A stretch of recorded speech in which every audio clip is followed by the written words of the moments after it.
They fined me $1,200 for a mailbox they claimed was 2 inches too tall. That same morning, I watched their maintenance truck idle for 17 minutes in front of my driveway, engine running, camera pointed at my porch. By the 14th day, I had their own rulebook printed, highlighted, and ready for war. Welcome to my channel. I'm Mark Leland, civil engineer out of Denton County, Texas, father of one, widower since 2021. I rebuild bridges for a living and communities on my off days. If you're new here, I tell real stories of how ordinary people stand up to powerful homeowner associations using facts, law, and patience. Grab your coffee, hit subscribe so you don't miss what happens next, and tell me where you're watching from, because I've learned every zip code has its own HOA horror. The first notice arrived folded twice, hand-delivered, no envelope. Non-compliant exterior modification, violation assessed, $1,200. The photo stapled to it showed my new black mailbox, measured with a tape stretched crooked. I'd replaced the old one after a delivery truck clipped it in the rain. My daughter, Ellie, had painted a tiny sunflower on the side for her mom. That's what they called graffiti. I told myself to stay calm. After losing my wife to a sudden heart attack, the house had become more than shelter. It was a promise to our daughter that stability still existed. But the HOA's new board, 3 retirees and a property manager named Carla, had decided this neighborhood needed aesthetic uniformity. They didn't like change, especially not from someone who kept to himself. 2 days later, Carla showed up during dinner. "Mr. Leland," she said, clipboard in hand, "if you can't adhere to standards, perhaps this isn't the right community for you." I remember the way her perfume mixed with the diesel from her SUV. That was the moment it stopped being about paint and start, being about principle. I checked the bylaws that night. Section 4.7.3, mailbox design, referenced an appendix that didn't exist, literally missing. The same booklet Carla had waved in my face skipped from 4.7.2 to 4.8. When I emailed her, the response came cold. Interpretation authority lies solely with the board. That's when the engineer in me woke up. By Saturday, I'd mapped every parcel in Oak Ridge Estates on my drafting table. The HOA owned exactly 3.6 acres of common land, mostly drainage easements and sidewalks. I noticed something odd. One sliver, a 22-foot access strip behind my backyard, was still titled to the original developer. It looked trivial, but titles don't lie. The next week, I pulled the deed records at the county clerk's office.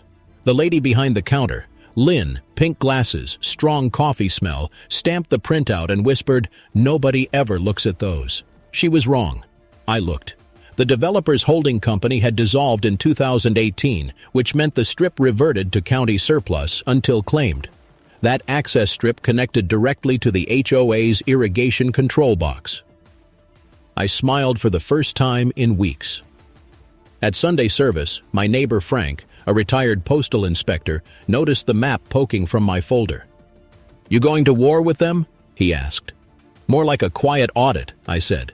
Frank laughed, coughed into his thermos, and told me to document every contact, every visit, every letter. Paper beats noise. That Monday, Carla doubled down.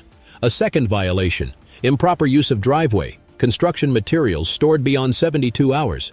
She meant the 3 bags of sand I used to re-level the walkway. Same morning, a uniformed security contractor filmed me from a golf cart while pretending to check streetlights. Ellie watched from the window, scared. I printed a binder labeled Evidence Log, Oak Ridge Estates. Date, time, event, photo reference. Within 2 weeks, I had 30 entries. Emails, timestamps, audio notes. Texas being a one-party consent state, I stayed lawful. Knowledge, nugget number 1. In Texas, an HOA can't fine you unless its authority to impose fines is explicitly recorded in both the declaration and filed with the county clerk. Ours wasn't. Still, I stayed patient. Carla and her board thought silence meant fear. It didn't. It meant measurement. When the third notice came, unauthorized flag display, I didn't tear it up. I filed it, logged it, and smiled again, because by then I'd confirmed through a friend at the assessor's office that the HOA was billing insurance for maintenance on that same unowned strip of land behind my fence. And that, legally speaking, was misrepresentation.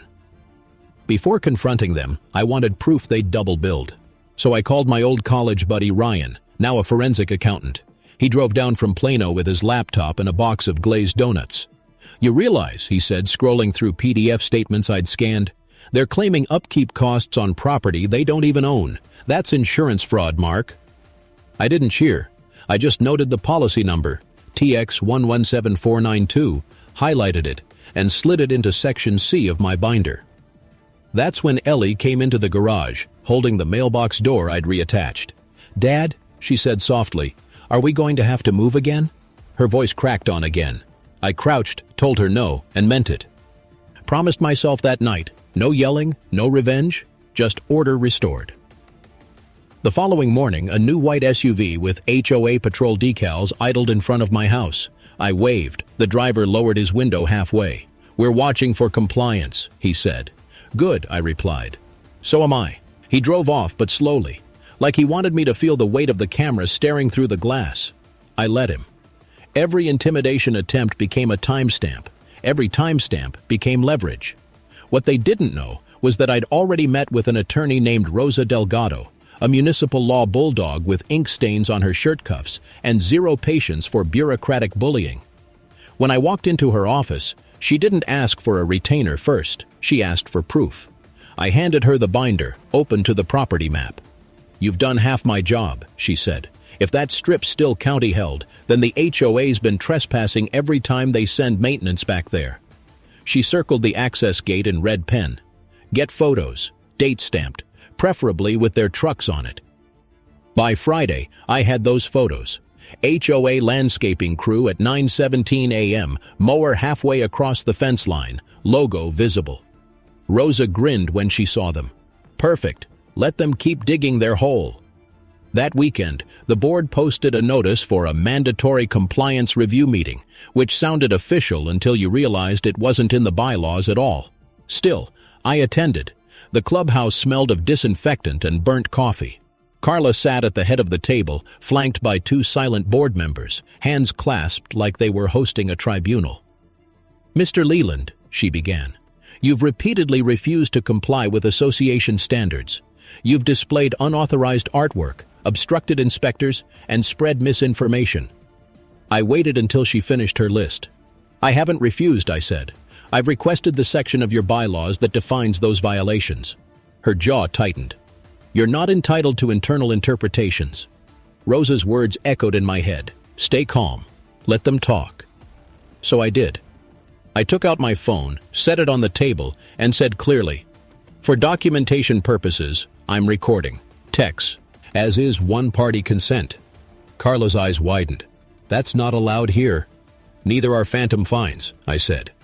After the meeting, two board members lingered in the parking lot. One, a man named Dean, exhaled smoke into the cold night air and muttered, "You're right about the appendices. She's been rewriting them without vote." He flicked his cigarette, then added, "But you didn't hear that from me." I nodded. Off the record. Second engagement moment. Look, if you're watching this and you've ever faced down an HOA that treated you like a tenant instead of an owner, drop your tactic in the comments. Help someone else stand up without losing their cool. And if you've been on a board yourself, be honest. Did you ever see power change people faster than a title? Back home, I started digging deeper. I requested financial statements under the Texas Property Code Section 209005, which guarantees access to association records. Carla ignored the email. That was mistake number 6, by my count. I sent a certified letter. Mistake 7. She signed for it, dated, but never responded. Frank came over that night carrying 2 coffees. "You're building a case, Bwo," he said. "But what's the end game?" "Not revenge," I told him. Correction. Knowledge nugget number 2 would come later, but for now I lived by one truth. Authority collapses fastest under its own paperwork. The next morning, a new letter appeared taped to my door. Final notice before escalation. It threatened property liens within 30 days. Rosa laughed when I showed her. "They can't lien without a recorded authority. Let them try." Still, the harassment escalated. HOA contractors parked across from my driveway daily. I found a note once tucked under my windshield. "Move out while you can." No signature. I logged it anyway, photograph 48 in the binder. By mid-April, Carla launched a smear post on the neighborhood forum accusing me of creating unsafe conditions for children by storing chemicals in plain sight. The chemicals were fertilizer bags, sealed, in the garage. Ryan traced the IP, posted from the HOA office Wi-Fi. I printed the metadata. One evening, I caught my reflection in the kitchen window, dark circles under my eyes. Ellie's watercolor taped beside it. She'd painted our street, little green lawns, blue mailboxes, and a yellow sun smiling overhead. "You okay, Dad?" she asked. "Yeah," I lied, but my voice cracked like a fault line. The next day, I called Rosa again. "I want to know who insures them." She smiled through the phone. "Good instinct. It's usually buried in disclosures." By May 1st, we'd confirmed the HOA's liability carrier, Cedar Mutual. Policy included a clause requiring accurate property ownership representations. The same misrepresentation we documented. Rosa drafted a quiet letter, not to the board, but directly to the insurer's compliance office. We didn't send it yet. Timing mattered. Meanwhile, the HOA set their annual meeting for May 18th. Public, mandatory attendance. Carla wanted to make an example of me. She even told the newsletter, "We will not tolerate non-compliance." I planned to attend, but no, not alone. Frank volunteered to come, along with Rosa and Ryan. "It's time," Rosa said. "Let them reveal themselves." The night before the meeting, I stood in the garage, flipping through the binder one last time.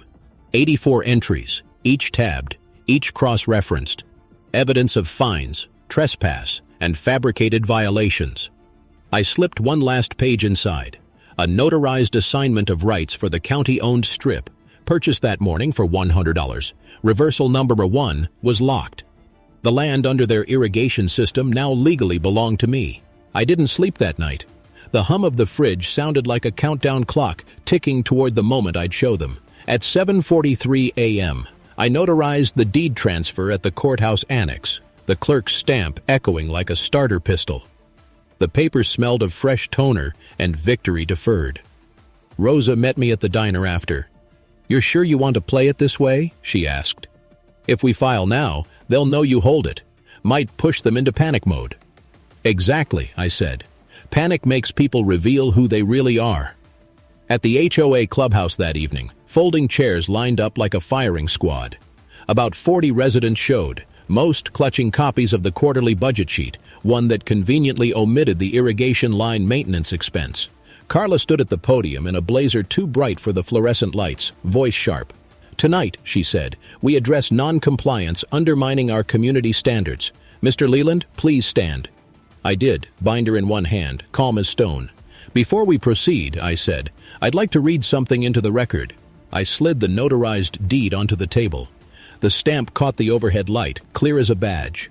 "This," I continued, "is the recorded assignment of Parcel 14A, the 22-foot access strip containing the irrigation controls.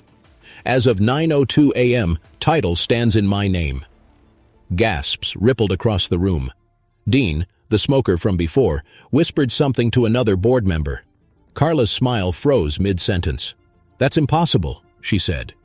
"No," I said. "Just unclaimed. For 5 years. County policy allows purchase of reverted developer parcels at fair market nominal value." Knowledge nugget number 1. Spoken inside story, natural flow. Under Texas Property Code, 512.007, unclaimed developer parcels can revert to county ownership and be reassigned after public notice, often for token consideration, provided taxes are cleared. Carla leaned forward. "You can't block our access. That's common property." "Was," I said. "Now it's private, and I have the keys." The room murmured louder, residents turning to one another. Frank raised an eyebrow, smirking. "Looks like we've got ourselves a landlord," he said, just loud enough for the front row to hear. Carla tried to regain ground. "This is a stunt. The irrigation serves everyone. If you restrict it, you'll violate the community's rights." "Actually," Rosa interjected from her seat, "the association's rights are defined by recorded easements, and no such easement exists for Parcel 14A. That's not interpretation, that's absence." The secretary of the board, a soft-spoken woman named June, shifted uncomfortably. We should verify that before we accuse anyone. But Carla pushed forward, banging the table with her gavel. Meeting adjourned pending legal review. Mr. Leland, you'll be hearing from our attorney. The next morning I found a yellow notice stapled to my gate. Unauthorized obstruction of HOA infrastructure. I photographed it, logged it as entry number 85. Within an hour, a man in a maintenance vest tried to open the back gate. I stepped outside. Private property, I said. Carla sent me to reset the timers, he replied. Tell her to file a right of entry request. He hesitated, muttered something about losing his job and left. I didn't gloat. I just turned the lock, heard the metal click like punctuation at the end of a long sentence. Late that afternoon, Frank called. You made the newsletter again, he said. They're calling you a saboteur. I prefer new owner, I said. The article accused me of deliberate interference with essential systems, even hinted at criminal charges. Rosa drafted a response citing trespass law and sent it certified. She attached a copy of the deed. By the next morning, the HOA's attorney called her office, not to threaten but to seek clarification. Rosa put him on speakerphone. Ms. Delgado, he said, voice strained, surely your client doesn't intend to obstruct community irrigation. That would constitute damages. My client intends to maintain what he owns, she said. If your client wants lawful access, they can lease the easement. Fair market rate. The silence on the other end was delicious. That evening, Ellie and I ate dinner on the porch, watching the sprinklers sputter in the distance, half of them dry because their feed line ran under parcel 14A. She asked, "Are they still mad?" "Probably," I said, "but sometimes grown-ups need to learn boundaries." She nodded, dipping her fries in ketchup. "Like when people take your crayons without asking." Exactly like that. Later that week, a certified envelope arrived. HOA Notice of Emergency Board Meeting. The agenda. Resolution of Property Access Dispute. I could smell the panic through the paper. When I arrived, the sheriff's cruiser was already parked outside. Neutral authority, Officer Reyes, badge 4217, leaned against the car sipping coffee. "Evening, Mr. Leland. Got a call about a disturbance." "Just a meeting," I said. Inside, tension buzzed like static. Carla looked pale. "We have the sheriff here to ensure compliance with lawful community operations." Reyes nodded to me. "Mr. Leland's property line checks out. County recorder confirmed the parcel transfer this morning. You folks need a civil agreement, not a patrol call." That validation hit like thunder. Residents murmured approval. Dean stood up, finally breaking ranks. "Enough of this," he said. "We're not paying dues for lawsuits." The room cracked open. Arguments. Papers flying. One woman crying. Carla tried to shout over the noise, but her voice drowned beneath it. Debate spark moment. Feel free to join in below. How far should an HOA's control reach over privately owned improvements? Where's the line between community maintenance and property rights? I didn't stay for the vote. Outside, under the halogen glow, I watched the sheriff's taillights fade down the street. That was the night the dominoes started to lean. The next morning, my phone buzzed nonstop. Neighbors forwarding screenshots, messages, whispers. Half the subdivision was awake to the fact that the HOA president had tried to use the sheriff to enforce a rule that wasn't even legal. And when that backfires in Texas, it spreads faster than mesquite smoke. Rosa texted me one line. "They'll overcorrect next. Be patient." Sure enough, by noon, Carla sent an email blast announcing an emergency infrastructure recovery fee, $180 per household, to repair damages caused by vandalism. The math didn't even make sense. 42 homes multiplied by $180 totaled $7,560. The irrigation timer box itself cost maybe $300 retail. Ryan, my accountant friend, whistled when he saw it. "They're patching the budget hole from the insurance exposure," he said. "That's desperation finance." We spent the weekend tracing their financials. The HOA had a reserve fund of $52,000, yet recent disbursements included $4,800 for consulting to a firm registered under Carla's brother's name. I printed every page. Evidence log entry number 97 through number 106. Monday morning, I mailed a quiet packet to Cedar Mutual's internal audit department. Rosa reviewed it first. "No threats," she said. "Just evidence. Let them interpret the risk." By Wednesday, a Cedar Mutual compliance officer left a voicemail. "We are initiating a policy review of Oak Ridge Estates HOA claim submissions. I didn't share that with anyone yet." At dusk, I jogged the cul-de-sac, the air thick with sprinkler mist. Dean flagged me down. "You're winning," he said, "but folks are nervous. They think water will get shut off for good." "It won't," I said. "I'll restore it soon, under new terms." He nodded. "Carla's losing her grip. She called 3 emergency board sessions this week, no quorum twice. The next night I saw her pacing by her car in the clubhouse lot, phone pressed tight to her ear. The once confident enforcer now looked cornered. She caught my eye and shouted, "You're ruining this community!" "No," I said evenly. "I'm rebuilding it, with truth." Inside my garage, Ellie was painting again, this time a bridge with sunlight spilling between the beams. "It's for you," she said, "so you don't forget why you fix things." Her words hit harder than any gavel. By Friday, I'd gathered enough to push the next phase. Rosa drafted a petition demanding a full membership vote to suspend Carla pending audit results.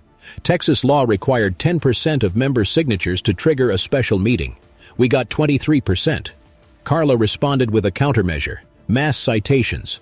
Trash bins too visible, fences too faded, lawns too long. 90 notices in 3 days. Harassment turned procedural. We called it the citation storm. Neighbors panicked. Frank joked, "Feels like middle school detention." But I could see the strain behind his grin. His wife had gotten a warning over a bird bath that attracted wildlife. Knowledge nugget number 2, woven naturally. Under Texas Administrative Code, R209.006, 9.006, an HOA must give a property owner written notice of any alleged violation at least 30 days before assessing a fine, and the owner has a right to a hearing. Retroactive or bulk fines, automatically void. We printed that law on flyers and slid them under doors. By Sunday morning, the entire block knew their rights. Carla's bluff crumbled overnight. Debate starter for you watching this. Should HOA boards have the power to fine without member oversight, or should every penalty require a recorded vote? Tell me what you think, especially if you've served on one. Late Sunday, Rosa called. "Cedar Mutual froze their account," she said. "Pending verification, they can't cut checks." That was the trigger I'd been waiting for. The following week I announced, quietly but clearly, that I would grant the HOA limited access to the irrigation system under a temporary lease, $1 per day, signed by majority vote. It wasn't about money, it was about precedent. The message: cooperation must be lawful, not coerced. When we presented the motion, Carla refused to sign. "You're trying to humiliate us," she hissed. "No," I said, "I'm trying to legalize what you ignored." Frank muttered, "Same difference to her." We secured signatures from 31 of 42 homeowners, majority rule, lease effective immediately. I restored water flow at 8:05 p.m. sharp. The sprinklers hissed back to life across Oak Ridge like applause. That night, Ellie fell asleep on the couch, clutching her paintbrush. I carried her upstairs, looked out the window, and watched the street shimmer under the rhythmic arcs of water. It felt like balance returning. But Rosa's warning lingered. She's not done yet. By the next morning, I knew she was right. Carla had filed a complaint with the city inspector, alleging unpermitted electrical modifications at my property. Complete fabrication. When the inspector arrived, he looked almost embarrassed. "Sir, I'm sorry," he said, "but we have to check based on the report." "No problem," I replied. "Want coffee while you're at it?" He found everything up to code. I even handed him the permit number from last year's garage work. He laughed. "They're reaching, man. I'll note it as unfounded." Harassment had crossed into self-destruction. That evening, Rosa called again. Cedar Mutual contacted the county attorney. They're investigating possible insurance fraud and misuse of funds. "Time for the public meeting?" I asked. She smiled through the line. "Time for the lights to come on." The notice went out 3 days later. Special Community Accountability Session, open to all residents, scheduled for June 9th, 6 o'clock p.m. at the Oak Ridge Clubhouse. The wording came from Cedar Mutual's compliance team, not the HOA. That alone spoke volumes. I arrived 10 minutes early. Rows of folding chairs faced a projector screen, its blue standby light blinking like a heartbeat. The air smelled of paper and dust, the kind that settles when nobody cleans the room because everyone's too busy fighting. Rosa sat front row, laptop open. Frank leaned against the back wall, thermos in hand, whispering, "You ready?" "Ready as I'll ever be," I said. "Tonight isn't about me. It's about record." Carla walked in 5 minutes late, wearing sunglasses despite the fluorescent glare. She tried to command attention, but the residents didn't quiet this time. Dean stood up and called the meeting to order himself. "Let's keep this civil," he said. The Cedar Mutual auditor, a man named Brett with gray hair and a tablet, cleared his throat. "We're here to present findings regarding the Oak Ridge Estates Homeowners Association's recent claim activity and financial governance." His voice was calm, deliberate, every syllable sharp enough to cut tension. He projected the numbers. Line items flickered. Duplicate maintenance claims, inconsistent signatures, payments to family affiliates. The audience murmured louder with each slide. When he paused for questions, Carla blurted, "This is character assassination. You don't understand community management." Rosa rose slowly. "What we understand," she said, "is fiduciary duty. Your position doesn't exempt you from the law." The auditor nodded. "Our recommendation: suspension of current board authority pending independent review, effective immediately." You could hear the gasp ripple through the room like wind through blinds. Carla slammed. Her folder shut, paper scattering. "This isn't over," she shouted. "Oh, it's over," Frank muttered behind me. "She just doesn't know it yet." As she stormed out, I caught a flash of her phone screen. Recording. I didn't care. Everything tonight was public record. After the crowd dispersed, Brett approached me. "Mr. Leland, your documentation was meticulous. You may have saved this community from legal insolvency." "Just wanted fairness," I said. That night, Ellie found me at my desk, staring at the binder, now swollen past 120 entries. "Did we win?" she asked. "Not yet," I said. "We've just cleared the debris." She nodded, sleepy-eyed. "Then we can build better now." I kissed her forehead. "Exactly." Over the next 2 weeks, the harassment stopped. But the quiet wasn't peace, it was tension resetting. Interim management took over, and while Carla vanished from meetings, her allies still ran the Facebook page, trying to control the story. I stayed out of it. Silence, again, was measurement. Mid-July, the County Ethics Commission posted a notice online. Preliminary hearing regarding misuse of HOA insurance funds. Oak Ridge Estates. It named Carla and one board treasurer. The date was July 29th. Rosa and I prepared evidence packages, color-coded tabs, copies for each commissioner. She taught me how to summarize facts without emotion. Dates, transactions, signatures, omissions. "Facts don't flinch," she said. That's when my phone rang again. "Unknown number," I answered. "Mark," Carla's voice brittle. "We need to talk privately. I think that ship's sailed. Please. Not about the case, about the people. You've made enemies you don't understand." "I understand enough." Then she said something that stayed with me. "You're not fighting an HOA anymore. You're fighting a machine that feeds on fear." Before I could reply, she hung up. Rosa shrugged when I told her. Classic projection. They always say they're victims when exposure looms. But something in Carla's tone wasn't fake. It was weary. Still, I kept moving. The reform petition had gathered steam. Term limits, mandatory audits, open meeting recordings. I drafted clear language and circulated it. We hit 68% support in under a week. That's when retaliation hit its last desperate form. An anonymous wellness check. Police knocking on my door at midnight. "Sir," the officer said, apologetic, "we got a report about possible distress at this address." I showed him Ellie asleep on the couch. "Only distress here is paperwork." He laughed. "We get these HOA calls more often than you'd believe." I thanked him, logged the incident, entry number 127. By morning, Rosa had already emailed the HOA's counsel with a warning. Further misuse of emergency services will be treated as harassment under Civil Statute Sahort 42.07. No response. Silence was admission. Debate prompt for you, since this story hits home for many. Where's the line between community safety checks and weaponizing public services for personal grudges? Tell me below. Your comment might help someone frame their own defense. By late July, I'd learned patience wasn't passive. It was pressure applied at the right temperature. The county hearing loomed. Rosa prepped me for testimony. Stick to the timeline. Don't gloat. Let the facts indict themselves. I did exactly that. The hearing lasted 2 hours. Carla sat 3 rows back, head down. When the chair read the preliminary findings, confirmation of insurance misuse and false reports, she didn't look up. Outside, reporters waited. "Mr. Leland, how does it feel?" one asked. "Like it should never have been necessary," I said. The next morning, the HOA inbox flooded with resident emails demanding structural change, and for the first time in years, the board actually scheduled a reform vote. I walked the block at sunset, breeze warm, sprinklers steady now on a proper timer.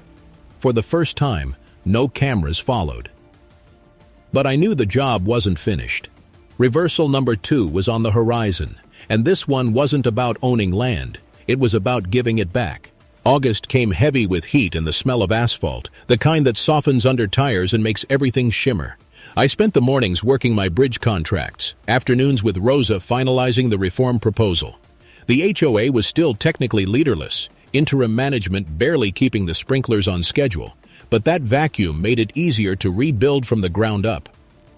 Rosa's draft included 6 reform clauses, 2-term limit for board members, mandatory annual audit published online, public access to all meeting minutes within 7 days, independent ethics committee drawn from homeowners, fee, rollback to 2018 rates pending review, establishment of a community day fund for neighborhood repairs. "It's airtight," she said, tapping her pen against the desk. "If they want peace, they'll sign this. If not, we take it to court." But I had one more card to play, the secret leverage that hadn't surfaced yet.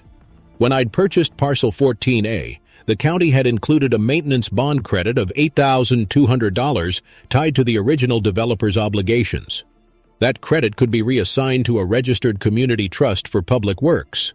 No one knew but me and the clerk who'd signed it. I planned to unveil it at the next open meeting. In the days leading up to it, tension thinned like stretched wire. The Facebook forum turned into a battlefield, half supporting reform, half demanding return to normal. I didn't answer posts, but I read every one. People weren't angry anymore. They were awake. Frank stopped by with 2 coffees. "You realize you're about to make half these people heroes and the other half unemployed volunteers," he said, grinning. "Maybe," I replied, "but at least they'll know the rules again." The meeting was set for August 14th, 7 p.m. Thunder threatened rain, and by the time I arrived, lightning forked over the clubhouse roof. Inside, packed room. Standing space only. Dean moderated from the podium. Carla was absent. The interim chair called for order. "We're here to discuss adoption of the reform charter," he said, voice trembling slightly. I stepped forward when he opened the floor. "Before we vote," I said, "I have a disclosure." I opened my binder, now thick as a legal textbook, and pulled out the county bond certificate. When I acquired Parcel 14A, I inherited a maintenance bond credit, $8,200 held by the county. Tonight, I'm assigning that credit into a new Oak Ridge Community Trust. Gasps again. The sound of rain hammering the roof made it feel like theater. "This trust," I continued, "will fund public works, park repairs, sidewalks, lighting. Not 1 cent to management salaries. Transparency required by statute." Frank whispered, "That's your reversal 2 prelude right there." Rosa smiled from the second row, mouthing, "Well played." Dean banged his gavel gently. "All in favor of adopting the reform charter and recognizing the Oak Ridge Community Trust as independent oversight?" Hands rose across the room. First a few, then nearly all. The motion passed. But right as applause broke, the back doors opened. Carla walked in, soaked from the rain, clutching a folder. "You think you can rewrite history?" she shouted. "You've humiliated me, twisted every rule." "Carla," Dean interrupted, "you're no longer authorized to represent the board." She threw the folder onto the floor, papers scattered, emails, drafts of false reports, even a few notes addressed to herself with meeting strategies, evidence of her own creation. I bent down, picked one up. If he refuses to comply, escalate via nuisance enforcement. Keep pressure constant. I handed it to Brett, the auditor, who'd attended quietly in the back. Documentation, I said. He nodded. We'll add it to the file. Carla backed toward the exit, defeated, muttering, You'll see, power never really changes hands. But it already had. Outside, the rain had slowed to a whisper. Rosa joined me under the awning. You know, she said, most people fight HOAs to win. You fought to rebuild. I shrugged. Maybe that's the only way it lasts. She smiled, lit by the faint blue glow of the clubhouse sign. Don't lose that. Debate moment for everyone listening. If given the chance to reform a broken HOA, would you dissolve it entirely or rebuild it with safeguards? What's the right balance between structure and freedom? That night I placed the stamped trust document next to Ellie's painting, the bridge with sunlight between beams. She'd drawn 2 stick figures on it now, holding hands. That's us, she said when I asked. After we fixed the neighborhood. The next morning, local news ran a segment. Homeowner turns HOA battle into blueprint for reform. My phone buzzed nonstop again, but this time with messages of thanks, neighbors offering to volunteer, even nearby communities asking for templates. I smiled, poured coffee, and glanced out at the calm, watered lawns. The same sprinkler arcs that once symbolized conflict now moved in rhythm, ordered, steady, harmless. Visual beat number 1 had been that deed on the table. Tonight's scene under the rain was visual beat number 2, the one that turned conflict into covenant. The final act was near. Reform wasn't just signed, it needed enforcement. And enforcement, I'd learned, is what separates justice from stories that fade. The following weeks felt like dawn after a long storm. The lawns looked greener, neighbors lingered longer at the mailboxes, and for the first time, the Oak Ridge Facebook forum filled with pictures of kids on bikes instead of legal threats. Still, beneath the calm, accountability was tightening its grip. Cedar Mutual concluded its review on September 3rd. The letter was brief, 2 paragraphs that ended Carla's reign officially. Her board's insurance coverage was rescinded, her authority nullified, and all prior claims referred to the county prosecutor. Rosa called it the domino moment. She was right. By the 5th, 2 resignations followed. The treasurer cited stress-related health concerns, while the secretary quietly admitted to inadequate oversight. I didn't celebrate. I just filed the clippings behind a new binder tab labeled Aftermath. That week, the new board, handpicked by majority vote, invited me to present the trust charter at their first open meeting. We wanted on record, Dean said, that reform didn't happen by accident. I stood behind the podium that once amplified Carla's voice and felt an odd chill. I'm not here to lecture, I began. I'm here to document how we rebuild what power once dismantled. The new members nodded, pens ready. Behind them, the American flag hung limp in the air conditioning draft. Our community's credibility, I said, wasn't lost through one lie. It was lost through hundreds of small omissions, unchecked, unchallenged, unseen. We fix it by making everything visible. Applause followed, short, respectful, sober. Afterward, Brett, the auditor, approached me again. County ethics will likely pursue charges, he said quietly. But that's their path. Yours should be lighter now. I'll take lighter, I said. At home, Ellie ran out with the newspaper. Dad, they printed your name, she said, beaming. The headline read, Local Engineers Legal Fight Sparks HOA Reform. She pointed to the subheading, Promises New Transparency Fund. That's you. I laughed. That's us. Later that night, under the porch light, I flipped through my binder one last time.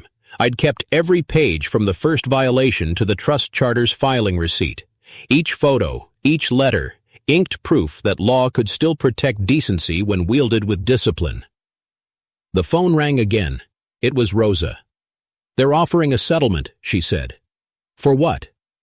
Carla's counsel wants to close civil exposure by agreeing to full community oversight, restitution of insurance funds, and a public apology at the next meeting.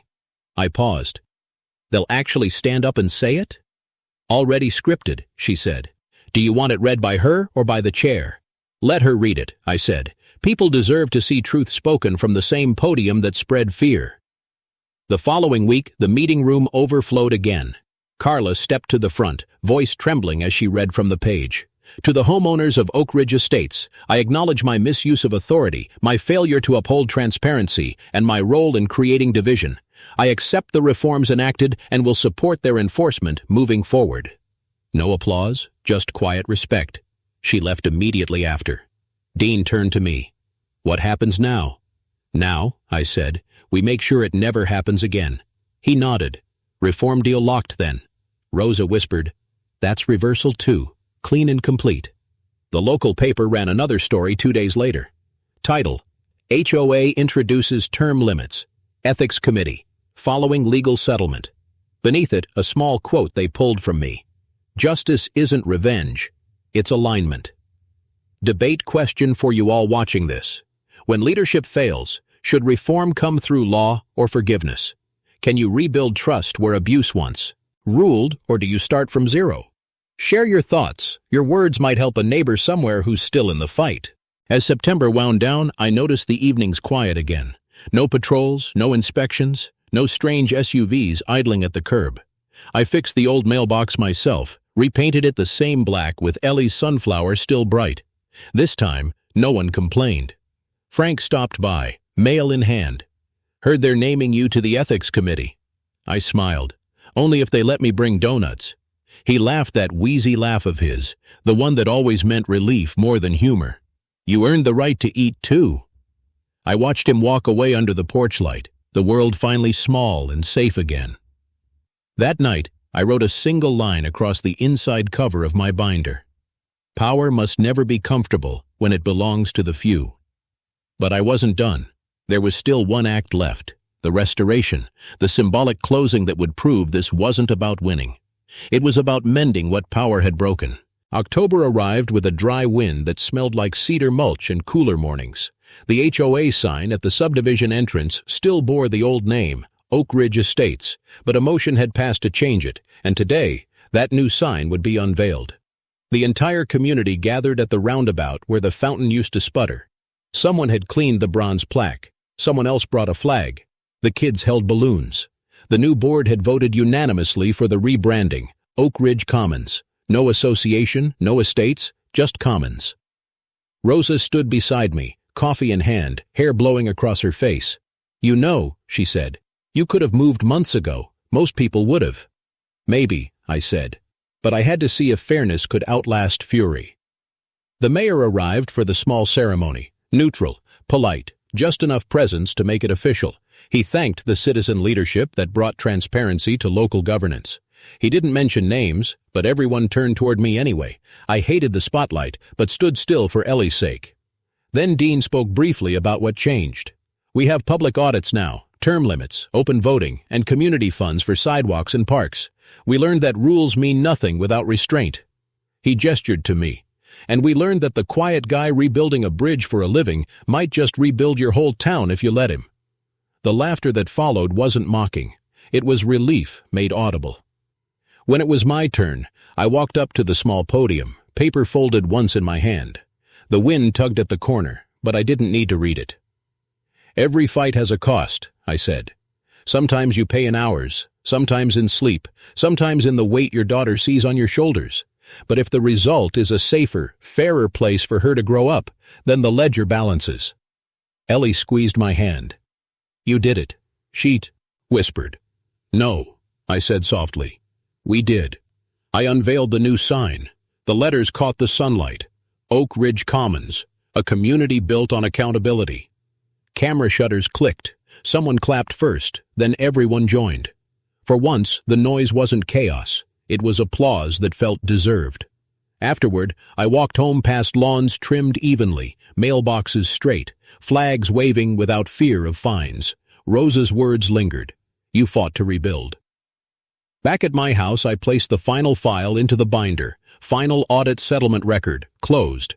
On the next page, a newspaper clipping dated October 18th. Former HOA officers charged with misuse of funds, plea deal reached. Probation, restitution, barred from serving on boards for 5 years. Real accountability, not vengeance. Knowledge nugget number 3. Under most state statutes, homeowners can petition for board recall or reform if 10% of voting members sign, and insurance carriers can void coverage for misrepresentation. In the end, law doesn't favor power. It favors clarity.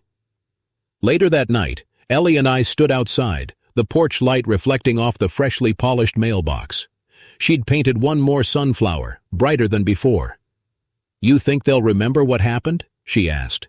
"I hope they'll remember what it taught us," I said. She nodded, satisfied. Then it was worth it.